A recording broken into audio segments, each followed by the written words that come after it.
Good evening, and sorry, I just had to make a video here just to get this off my mind. It just enrages me every time I see comments like this. I saw a comment that said, "Pray that you're worthy of escape," meaning, pray that you're worthy of the rapture. These um, Christians that, you know, anyway, I don't want to talk about that.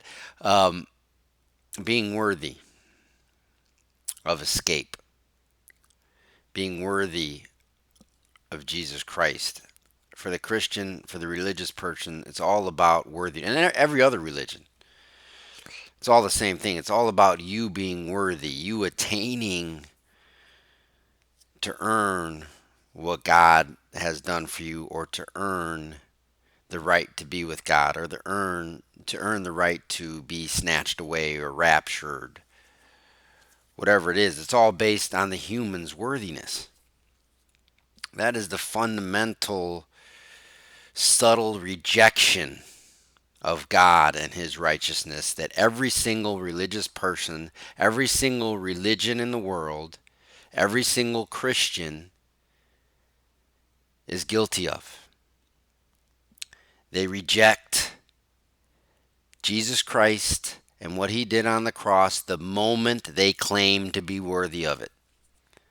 The moment they claim to be worthy of what Jesus Christ did proves that they reject the cross, because the cross was done for people who are unworthy. Romans chapter 10.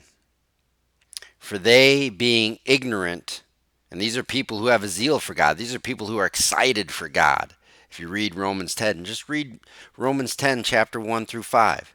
For they, being ignorant of the righteousness of God, and seeking to establish their own righteousness, were not subjected to the righteousness of God.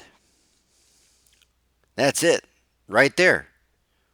When Scripture says, when the Apostle Paul says, being ignorant of the righteousness of God and seeking to establish their own righteousness, that is what Christians and religious people are doing when they say they're worthy. When they say they're worthy, that's their righteousness. It's the same thing. They are doing exactly what Paul instructs people not to do, and what people of his day were doing.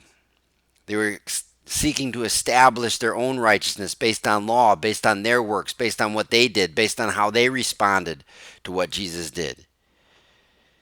And because they do this, they're not subjected to the righteousness of God.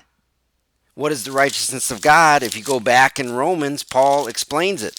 And I've said this many times before. Yet now, apart from law, a righteousness of God is manifest. Yet a righteousness of God through Jesus Christ's faith, not your faith to make you worthy, for all and on all who are believing and belief that comes from Jesus Christ. That's where we get our righteousness. And the only way you get that righteousness is understanding, as Paul explained earlier in Romans chapter 3, that law has nothing to do with it. We all fall short of being worthy because we all fall short of the law. Not one is worthy. Not one is with understanding. Not one is seeking out God. That means nobody's worthy. To truly understand who Jesus Christ is and what he has done for you, you have to come to a place where you understand that you are not worthy of what he has done for you. But Christians claim worthiness in order to get to Jesus Christ. They're polar opposites. They don't understand who Jesus Christ is because they still rely on some form of their own worthiness to attain to what Jesus Christ did. Scripture says that apart from law, we are saved by Christ. We are given his righteousness. It has nothing to do with what we have done or what we have failed to do. We all fall short. That's the message that Paul is bringing to us. What can an ant do to obtain human status? There's nothing an ant can do. An ant is not human. An ant can be the best ant in the world. We're not going to place him at the kitchen table and talk to him like a human being and give him human qualities until he becomes human. An ant cannot become human. Doesn't matter how worthy he is. It's a different species. It's a different being. Well, a gulf between a human and an ant pales in comparison to the gulf between a human and the righteousness of God. A human cannot attain to the righteousness of God, no matter what he or she does. That human has to be made into something else. That human is made into something else, a new creation, by the death, entombment, and resurrection of Jesus Christ. And he takes what he did, his righteousness, his faith, and gives it to us to make us a new creation. And the only way we get there is by understanding, coming to a realization that we're not worthy of it. We can't get there, no matter what. It's what he's doing in us, to us.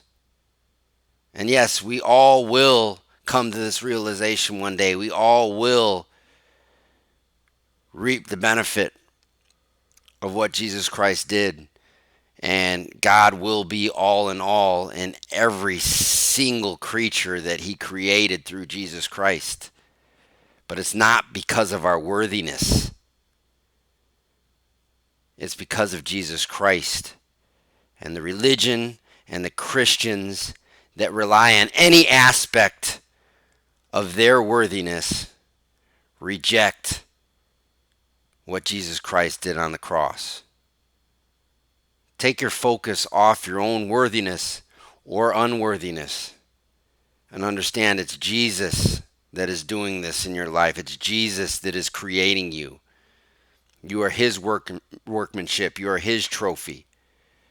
And it's Jesus that is putting all that he is in you so that he can present to his Father a perfected creation based on his work, not yours.